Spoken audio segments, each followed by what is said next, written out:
Oh, ja, mit Kobi spielt man nicht. Schnell ins Intro.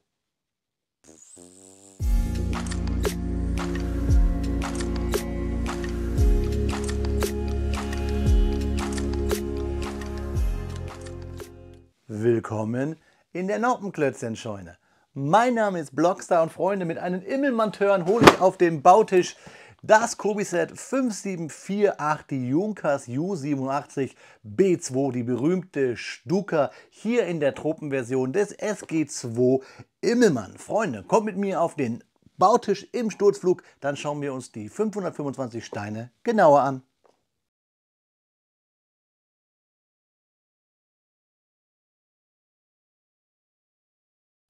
Ja, Freunde, da ist sie, die erste Stuka, die ich euch reviewen werde im Maßstab 1:32, die Junkers Ju87 B2 aus der Historical Collection World War II von Kobi, die 5748, 525 Steinchen und da es ein Doppelsitzer ist mit zwei Minifiguren. Schaut euch mal das Cover an.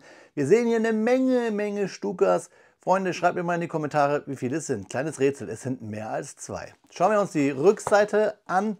Da haben wir das Coole, was ich finde, den neuen Stand hier in Transclear. Ich sage immer der Kaffeeumrührer. Wir haben zwei Figürchen, da freue ich mich richtig drauf. Gerade hier, die Mütze finde ich cool. Wir sehen, dass unsere Stuka 34,5 cm lang und 14 cm hoch wird. Fakten bekommt ihr gleich, Originalfoto. Und was ist noch wichtig? Genau, wie viel Platz nimmt es in der Gänze im Regal weg bei uns? Wir gucken die Spannweite uns an und sehen da mit Erschrecken, 42 cm brauchen wir Platz in der Breite im Regal.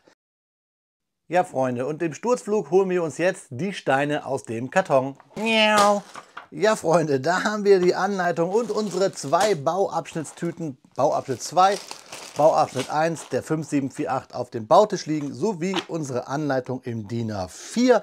Das Set hat eine Altersempfehlung ab 8 Jahren und ist pad-printed, also alles hier sind gedruckte Fliesen. Die Anleitung ist DIN A4, Klammer gebunden und wir schauen sie uns jetzt nochmal genauer an. Kobi-Steine, Freunde, da lege ich meine Hand für ins Feuer. Ich hoffe, ich verbrenne sie mir nicht. So, schauen wir uns die Anleitung an. Wir fangen an zu klemmen wie folgt.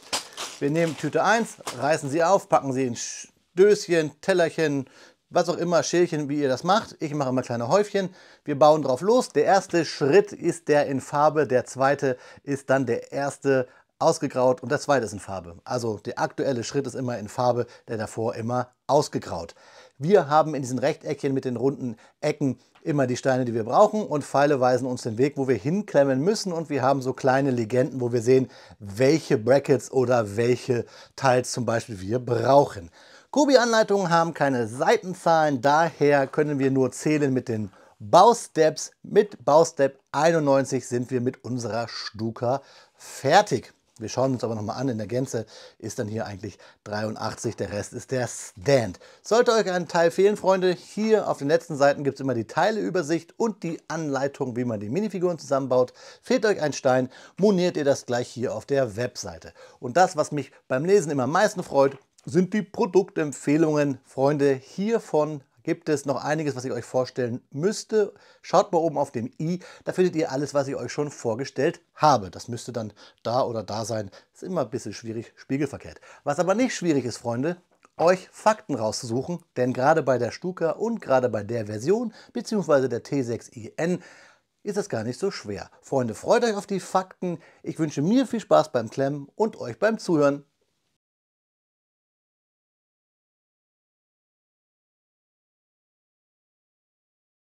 Speedbit-Zeit ist Faktenzeit. Und warum sprechen wir heute nicht einmal über den Namensgeber des Geschwaders, in dem diese Stuka hier, die ich von Kobi baue, geflogen ist? Wir sprechen heute über den legendären Piloten aus dem Ersten Weltkrieg. Wir sprechen über Max Immelmann. Max Immelmann, ein Name, der in der Geschichte der Luftfahrt als einer der herausragenden Kampfpiloten des Ersten Weltkriegs sich verewigt hat. Seine bemerkenswerte Karriere, die von mutigen Luftduellen und bahnbrechenden taktischen Innovationen geprägt war, hat ihn zu einer Legende gemacht. Lasst uns einen Blick auf das Leben und seine Leistungen gemeinsam während dieses Speedbilds werfen. Max Immelmann wurde am 21. September 1890 in Dresden, das bekanntlich in Deutschland liegt, geboren. Schon in jungen Jahren zeigte er eine außergewöhnliche Begeisterung für die Luftfahrt. Er erhielt seine Fluglizenz im Jahr 1912 und war somit einer der ersten deutschen Militärpiloten. Als der Erste Weltkrieg ausbrach, trat er in die deutschen Luftstreitkräften, die sogenannte Fliegertruppe, ein. Hier begann seine bemerkenswerte Karriere als Kampfpilot. Immelmann war Vegetarier, er trank kein Alkohol und rauchte nicht. Sein Wesen wurde als ruhig, besonnen und bescheiden beschrieben. Immelmann wurde bekannt für die Entwicklung eines Luftkampfmanövers, das seinen Namen tragen sollte. Das Immelmann-Manöver oder der Immelmann-Turn.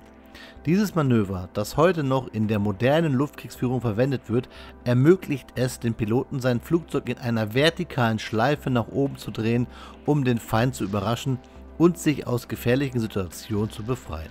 Es war ein revolutionärer taktischer Beitrag zur Kriegsführung in der Luft. Immelmann war Mitglied der berühmten Jagdstaffel 11, der Jasta 11, einer Elitegruppe von Piloten, die als der fliegende Zirkus bekannt war. Diese Gruppe von Assepiloten, zu der auch der berühmte Rote Baron oder solche Persönlichkeiten wie Oswald Boelcke gehörten, flog bemalte Flugzeuge, die mit auffälligen Farben und Designs geschmückt waren. Dies diente nicht nur der Identifizierung im Kampf, sondern trug auch zum Ruhm und ihrer Legende bei. Getreu dem Motto: Wir wollen ja, dass der Gegner uns sieht. Immelmann erzielte im Laufe seiner Karriere 17 bestätigte Abschüsse, was ihm den Pour le Mérite einbrachte als ersten Soldaten der Fliegertruppe. Der Orden bekam den Spitznamen Blaue Max nach ihm. Es war die höchste Auszeichnung des Deutschen Kaiserreichs. Doch sein Ruhm wurde von einer Tragödie überschattet. Am 18. Juni 1916 wurde Max Immelmann während eines Luftkampfes schwer verletzt und konnte seinen Absturz nicht verhindern. Er starb im Alter von nur 25 Jahren, hinterließ aber eine bleibende Erinnerung an seine Tapferkeit und die Flugkünste.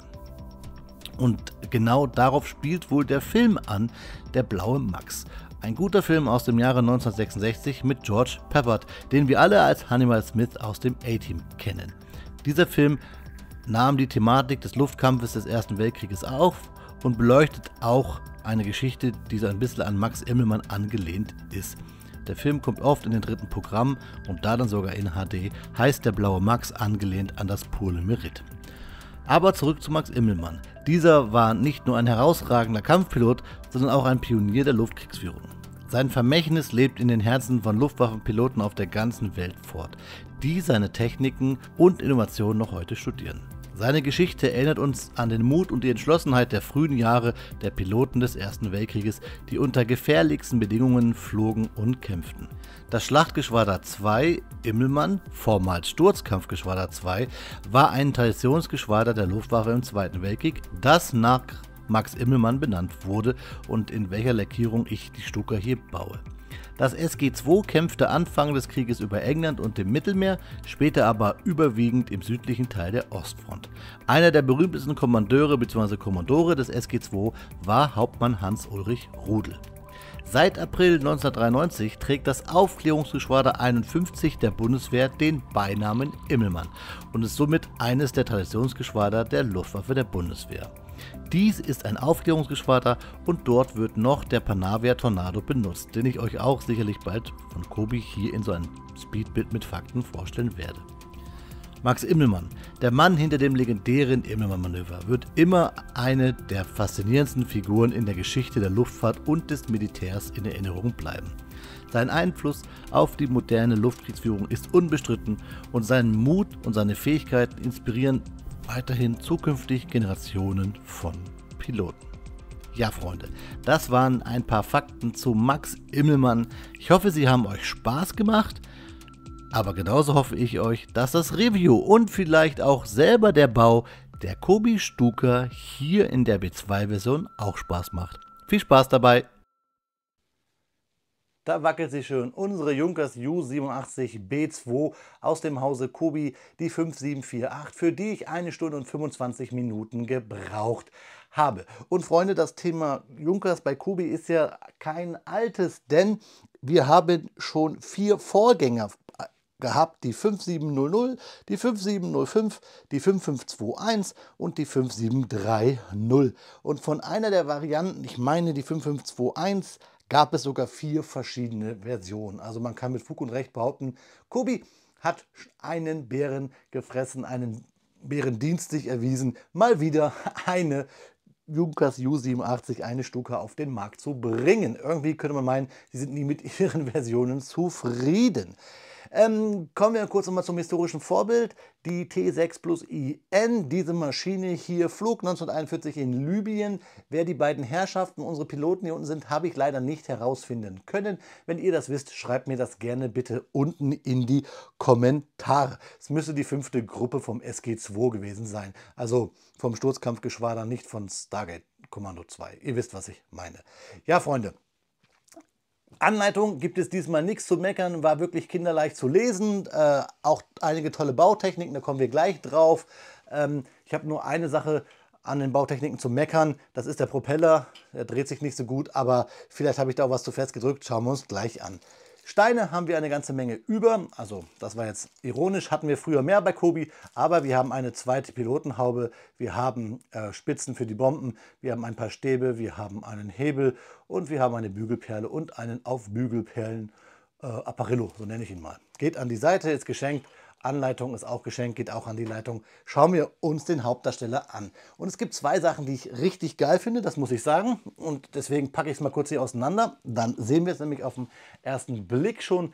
Wir haben nämlich den von mir immer geforderten und heiß geliebten Umbau für Piloten. Wir haben hier 2 dieser Kobi Jumper, damit wir unsere Piloten-Minifiguren auf den Stand stellen können. Dafür schon mal eine Pluspunkt Kobi. Und wir haben hier bedruckte Kabinenverglasung. Auch richtig cool. Das gefällt mir. Also da seid ihr auf dem richtigen Weg. Ein bisschen ja, negativ ist halt die Bautechnik hier mit dem Propeller, die aber eigentlich sehr interessant ist, denn ihr habt es vielleicht im Speedbild gesehen und wenn nicht, Freunde, schaut mal ruhig euch den Speedbild etwas verlangsamt an und außerdem die Fakten kann man sich ruhig ja immer öfter anhören. Wir haben ja hier eine kleine Art Mini-Welle gebaut mit einmal Einsern, die hohl sind und die haben wir einmal nach oben mit Noppe, einmal nach unten mit Noppe und da drinnen haben wir dann einmal Einser Round und einmal Einser Round mit Noppe oben, Noppe unten und noch eine Stange und ja, das alles führt dann dazu, dass der Propeller sich nicht so schnell drehen kann. Aber ist mir egal, ich spiele eh nicht damit. Ihr wisst, was ich meine. Trotzdem richtig cool, dass wir hier so eine Art Welle gebaut haben. Das gefällt mir. Machen wir aber keine große Welle über das, was mir am meisten Spaß macht. Aber ich zeige es euch trotzdem. Jetzt als erstes, das ist hier der Stand mit den Noppen. Eine Kleinigkeit, ich baue den Stand immer so schnell wie es geht. Wenn ich weiß, dass er in einer Tüte drin ist, weil ich kann ihn schon fast im Schlaf. Aber hier habe ich mich richtig gefreut, denn ihr seht es ja hier, ich mache mal ein bisschen, dass das Licht drauf leuchtet, da oben 2 Noppen, also hier und unten 2 Noppen für die Piloten, richtig nice. Wir haben diesen durchsichtigen Stab jetzt, damit das Flugzeug auch mehr eine Flugoptik bekommt und wir haben unsere 2x6er Plate mit dem Balkenkreuz aus der damaligen Zeit und Junkers U87B2 Stuka. Also das ist schon mal cool. Gucken wir uns noch gleich die Piloten an. Wie gesagt, ich weiß leider nicht, wer es ist. Schreibt mir es gerne in die Kommentare. Ich weiß nur, dass der Herr hier in der Brust ein EK einstecken hat. Schreibt mir mal, vielleicht könnt ihr es ja herausfinden anhand der Nummer T6 Plus IN. Ich habe es nicht gefunden, 5. Gruppe. So, da sehen wir dann, na Kamera, schalten mal still, das Afrika-Armband. Wir haben hier die coole Mütze. Der Herr hat hier so einen Seitenbart oder Falten und hat sogar eine Pistole hier im Holster, Offizier und ja, braune Schüchchen. Nice Figur. Ihr seht sie rechts nochmal in groß, in beprinteter Version, wie Kobi sie herausgibt. Und dann hier unser Schütze, eine Schwimmweste in der Wüste. Gut, naja, sind ja auch übers Meer geflogen, alles gut. Wir haben hier vorne diesen 3-Punkt-Gurt und all das für den Fallschirm. Wir haben hier so eine Art hochgekrempelten Ärmel, obwohl die Figur eigentlich tan ist. Keine Ahnung, ist der Hautfarben so, keine Ahnung. Oder es soll einfach nur eine Tasche sein. Das kann ich mir bei so einer Pilotenkombi auch vorstellen. Ups, und da fliegt er aus dem Bild. Ja, wie Piloten immer am Fliegen. Ihr habt sie rechts groß gesehen. Nein, ich heb sie mal kurz auf. Live on Tape, das mache ich ja immer bei meinen Reviews. Auch wenn mir hier die Pilotenfigur abschmiert. Ich stöpsel die kurz wieder drauf. Klemmen heißt das natürlich, nicht stöpseln. Stöpseln machen Tontechniker. So, Kommen wir jetzt zu unserer Junkers. Sie hat viele Drucke, viele Tarndrucke und einen Druck finde ich sogar fast ziemlich gut. Das Weiß hier ist fast das gleiche wie beim Stein, möchte ich gar nicht meckern. Und diese Pad-Printed Slopes, die immer einer zusammenbaut und dann bedruckt, finde ich cool. Balkenkreuze sind auch ganz nice gedruckt, sowie halt das Kabinendach und unsere rote Spitze hier vorne, sowie, ihr habt es auf der anderen Seite auch schon gesehen, diese große Teil, diese große Fliese und hier unten unsere Laufwerksgondel. Und die hat ja eine kleine Renaissance und ich finde es ganz cool, weil ich habe euch neulich erst die Karasch gezeigt, die damalige Version. Findet ihr oben auf dem i übrigens in meiner Kobi-Playlist. Und da gibt es ja ein Revival, eine neue Version, die bald rauskommt. Und deswegen ist das schön, dass Kobi hier diese alten Teile wieder ausgräbt. Mir gefallen sie.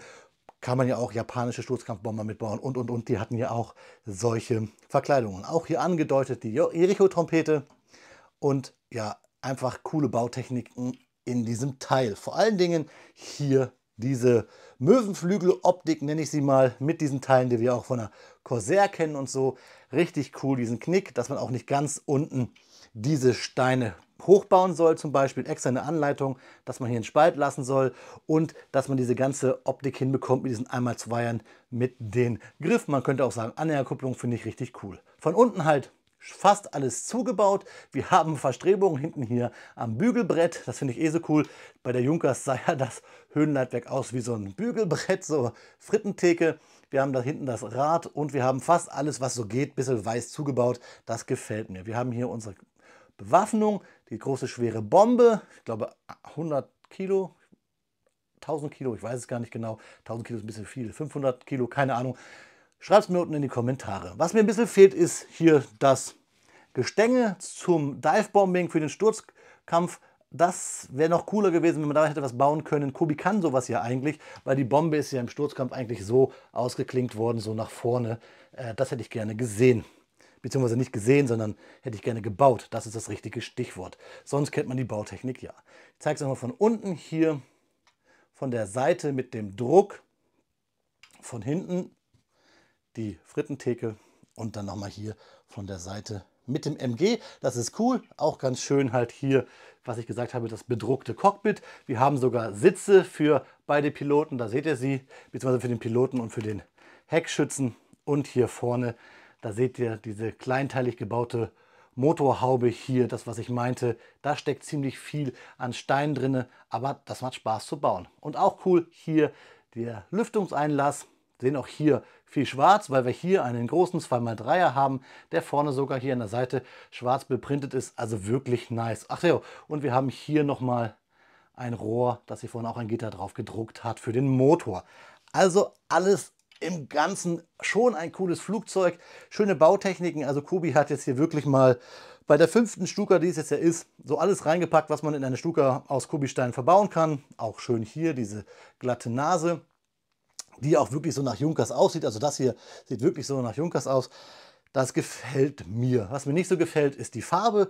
Dieses Erbsengrün, das ist nicht Afrika. Da hätte Kobi vielleicht mehr so ein bisschen, wirklich einen Tan nehmen sollen. So einen Beige-Ton wie früher, das ist mehr Afrika. Das wirkt hier, ja, keine Ahnung. Also wenn das Ding über meinen Jagdpanther fliegt und über das Sturmgeschütz, dann weiß man nicht mehr, was ist. Ne? Also aus dem Hause Kobi natürlich die Sets, ihr kennt sie, ich habe sie gebaut, findet ihr oben auf dem i. Ich wiederhole mich da gerne. Das hat die haben die gleichen Tarnmuster. Das finde ich ein bisschen schade. Denn Kobi hat ja eigentlich Molds und ABS und alles hier für dieses Tan. Das wäre irgendwie cooler gewesen. Und was ich auch noch glaube, ist, dass das Set hier so eine kleine Sollbruchstelle hat, nämlich hier hinten. Ihr seht es hier ein bisschen, wenn ich hier so drücke, denn das hängt nicht an vielen Noppen hier. Da. Ich will es jetzt nicht forcen, also jetzt nicht herbeizwingen, aber so ein bisschen muss man hier richtig fest drücken, weil wir haben ja nur hier so eine dünne Reihe aus einmal Einsamplates gebaut und dann haben wir halt hier unsere Verkleidung drauf und das merkt man schon. Also strukturell hier wackelt es ein bisschen, wenn man zu sehr drauf drückt, dann geht es kaputt. Aber wer spielt denn auch mit einer Stuka? Was ich euch jetzt noch zeigen möchte zum Abschluss ist so ein bisschen den Immelmann-Turn, den Immelmann-Move. Mal gucken, ob ich das mit der Stuka hier auf dem Tisch hinkriege. Es wäre ja so anfliegen, dann hoch quasi eine Art Schleifenlooping so und dann so zurück. Irgendwie so, das müsste der Immelmann sein. Bitte, Freunde, seht's mir nach. Ich kann es nicht so gut hier in diesem Kameraausschnitt euch zeigen. Und vielleicht war es auch ganz falsch, aber schreibt mir mal unten in die Kommentare. So, ihr bekommt jetzt ein paar Detailbilder unserer Stuka und dann schauen wir uns zum Abschluss noch einmal in die Augen. Wie immer an dieser Stelle gibt es von mir die versprochenen Detailfotos hier vom Kobi-Set 5748. Vielleicht findet ihr noch das ein oder andere Detail, was ich im Review gerade nicht besprochen habe und ihr euch somit nochmal selber einen tieferen Eindruck vom Set verschaffen könnt. Ja, trotz alledem möchte ich euch trotzdem nochmal ein paar Fakten zur Junkers Ju87 liefern. Die Maschinen wurden gebaut oder der Typ wurde gebaut ab der A-Version vom Juli 1937 bis zur G2-Version im Juli 1944. Und insgesamt wurden 5752 Maschinen gebaut. Es wurden Maschinen, also Prototypen, nach Japan zur Erprobung geliefert. Italien bekam welche und auch das Königreich Ungarn. Eingesetzt haben es die italienische, bulgarische und die rumänische Luftwaffe, wobei die rumänische Luftwaffe diese Maschine gegen die Sowjetunion und später beim Seitenwechsel auch gegen die Wehrmacht eingesetzt hat. Die Stuka wurde ab der B-Version nicht mehr wirklich als Stuka eingesetzt, sondern eher als Erdkampfflugzeug, so wie wir es kennen heute von der A-10 zum Beispiel. Denn die Stuka hat ja so in den 40er Jahren so ein bisschen an Schrecken verloren, als man festgestellt hat, dass sie eine Lame Duck, so haben die Piloten der Royal Air Force sie genannt, also eine lahme Ente war. Präzise im Sturzkampf, aber brauchte zum Beispiel auch teilweise in der Luftwaffe um England dann Geleitschutz, weil sie einfach leicht zu treffendes Ziel war aufgrund ihrer Untermotorisierung. Trotzdem war sie der Schrecken auf den Schlachtfeldern, alleine aufgrund der Jericho-Trompete, dieses markerzitternde Geräusch, das der Feind hörte, wenn die Stuka auf sie gestürzt ist. Weitere Fakten dann irgendwann einmal, wenn ich hier eine andere Stuka von Kobi reviewe. Euch jetzt auf jeden Fall nochmal viel Spaß bei meinen letzten Worten und vielleicht lasst ihr ja mal einen Kommentar da und schreibt mir, wie ihr das Video allgemein fandet. Und wenn ihr da unten seid, könnt ihr euch auch gerne mal alle Links, alle Infos zur Stuka reinpfeifen. Die habe ich nämlich alle Informationen verlinkt, also wie groß, EAN-Nummer und natürlich auch Quellen, wo ihr das Set kaufen könnt. Und wenn ihr da draufklickt, unterstützt ihr sogar mein kleines Projekt hier. Und damit kann ich dann weiter hier arbeiten und für euch tolle Videos machen. Wobei ich das auch machen würde, wenn ihr nicht draufklickt. Freunde, kauft wie ihr wollt, kauft da, wo ihr euch wohlfühlt. Das trotzdem nur als kleine Info. So, jetzt genug gelabert. Viel Spaß bei meinen letzten Worten. Ja, Freunde, dass das Video schneller zu Ende, als ein Stuka-Pilot sagen konnte, Achtung, schnell weg hier, da ist die Royal Air Force. Spaß beiseite. Meine erste Stuka aus dem Hause Kobi. Spaß hat sie gemacht zu bauen auf jeden Fall, das kann ich euch versprechen. Ich bin super glücklich mit dem Stand hier und auch mit der bedruckten Kanzel, generell mit den Drucken und auch das gebaute Tarnmuster ist per se richtig cool. Die Farbe habe ich euch gerade erzählt. Jetzt kommt ihr ins Spiel. Schreibt mir eure Meinung zu dieser Stuka gerne unten in die Kommentare. Habt ihr vielleicht eine ältere Stuka aus dem Hause Kobi? Schreibt mir eure Meinung bitte dann zu diesem Set auch gerne unten in die Kommentare. Und wenn ihr schon mal dabei seid, drückt ihr bitte auf den Daumen. Denn diese Daumen sind das, was der Algorithmus am liebsten mag. Am liebsten würde ich sagen 100 Daumen, dann gibt es das nächste Kobi-Video. Aber da ist mein Kanal zu klein für und ich mache sowieso das nächste Kobi-Video. Trotzdem dürft ihr gerne 100 Daumen drücken. In diesem Sinne, Freunde, wenn ihr dabei seid, abonnieren, Glocke läuten und vielleicht den Leuten da draußen, die gerade frisch bei Kobi sind, ruhig mal meinen Kanal empfehlen. Denn hier gibt es ja nicht nur alte Sets, hier gibt es neue Sets und auch Mocks. Und da kommt noch eine ganze Menge, kann ich euch versprechen. Schaut einfach, wie gesagt, oben auf dem i meine Kobi-Playlist. Ja, Freunde, bei Flugzeugen bleibe ich dabei. Wie immer einen guten Flug, habt eine schöne Zeit, bleibt gesund, auf Wiederbauen, euer Freund, der Blockstar.